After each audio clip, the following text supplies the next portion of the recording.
Hey there, welcome to part 2 of my ward series. In this video, we're going to cover laning phase, pathways, timings, and deep wards. If you haven't seen my first video, I highly recommend watching the first as it has some crucial settings and knowledge that we'll be utilizing in this video. The wards are mostly going to spot ganks, invades, roams, and getting around enemy wards. First, let's start off with bot lane.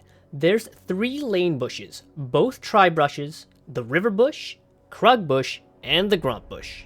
The lane bushes are very important for multiple reasons, but the main ones are to not allow your enemies to drop minion aggro, to avoid a lane gank, to see your opponent's position, which is to see what they may be trying to do depending on where they're standing, which lets you know they're trying to engage. Then you can back up.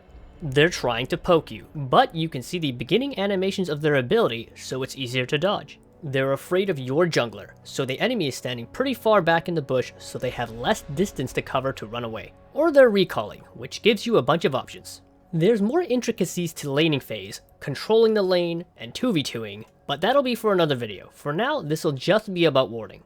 For both tri-bushes and river bush, it helps to visualize the pathways which you can ward and control. Putting a regular ward into your team side tri-bush is mostly defensive as it spots a gank or jungle invade. Having a control ward there instead is offensive because it can also enable your jungler to gank or your lane to roam through your own jungle. For the river bush, a regular ward will spot a gank or enemy roam and which direction they're going in. A control ward will also increase the angle in which your jungler can gank and enable your lane to roam up the river. For the enemy side tri-bush, a regular ward will spot a gank sooner or an enemy roam. A control ward usually means your opponents are hugging their tower and it allows you to roam, invade, or tower dive. If your enemy has any of these bushes warded, you can also ward just out of range of them, so your opponent doesn't know their gank or roam is spotted, or your opponent can't clear your ward. This is where range indicators are extremely relevant, so that you can use your ward to see how far the enemy ward can see, then place around it without yours being spotted. Behind Dragon Pit, which can be placed from the Dragon Pit or over Krug's wall, and on the other side, under blue buff or over the Gromp wall. Over the walls into the river, but out of line of sight from the tri-bushes. Near Scuttle Crab or in front of Dragon, away from both river bush and the banana bush. Between the tower and tri-bushes, although in this case the tower sees farther than it grants true sight, but your opponent still can't clear it and it can take away an enemy's option. And finally, the Krug and Gromp bush, if placed on the enemy side, can spot the jungler and help you prepare or counter their gank. If placed on your side, this will help in preparing to outplay a tower dive from the enemy mid and or jungler.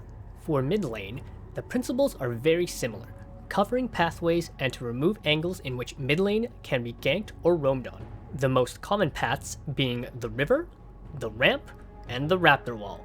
The bot river bush ward here sees the whole bush, as well as the whole path corridor up the ramp. The top river bush, hilariously, does not have a spot which covers the whole corridor up the ramp. So instead, this ward on the ramp which covers the raptor path and behind the red buff's pathway works well. This ward also works on the bot ramp. The banana bush ward spots don't cover the ramp, but shows a huge area. On your side, it covers an invade or roam through river. On the enemy side, it covers more roam pathways and spots a gank or invade sooner. If the banana bush is warded, ward outside of its range to still see river bush and the ramp entrances. In front of blue turret, to the right of this small rock, goes unspotted and covers up top river and raptor wall paths. In front of red turret, there is no spot this goes unspotted to cover the same paths, but you can still place it and your enemy can't clear it. Also in front of blue turret, this covers raptor wall and anyone crossing through mid in conjunction with red turret. And likewise in front of red turret, this spot does the same in conjunction with blue turret. For top lane, well, this is an island, so we don't talk about that place. Just kidding. The warding ideas are pretty much the same as bot lane because the lane is identical, except it's much wider at the end of the river. Now, with all of these spots, pathways, and Scuttle Crab, we can use them together to make a solid vision line. Here's a few examples. Bot wards bot river bush, but an enemy can go around through the jungle. But with the mid ward too, bot lane's flank gets covered. Here, top wards try bush, but an enemy can go upriver. But with the mid ward, that path is covered.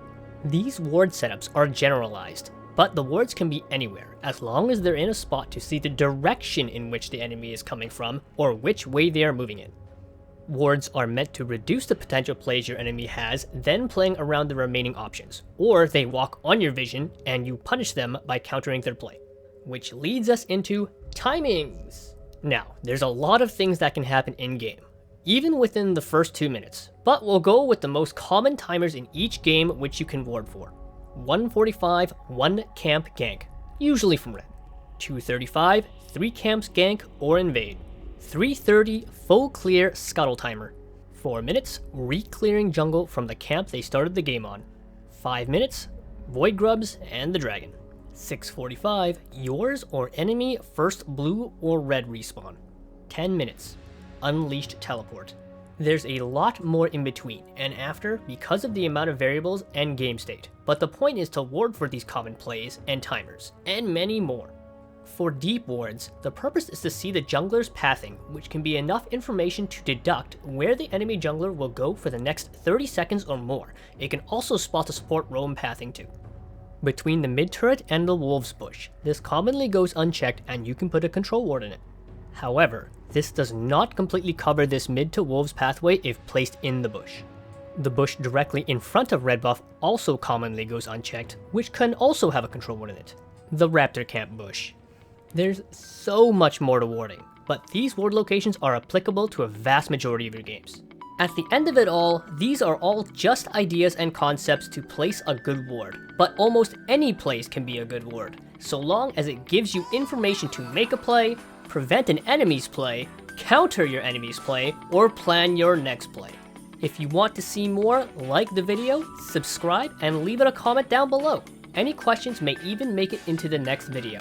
Thank you for watching and have a great day.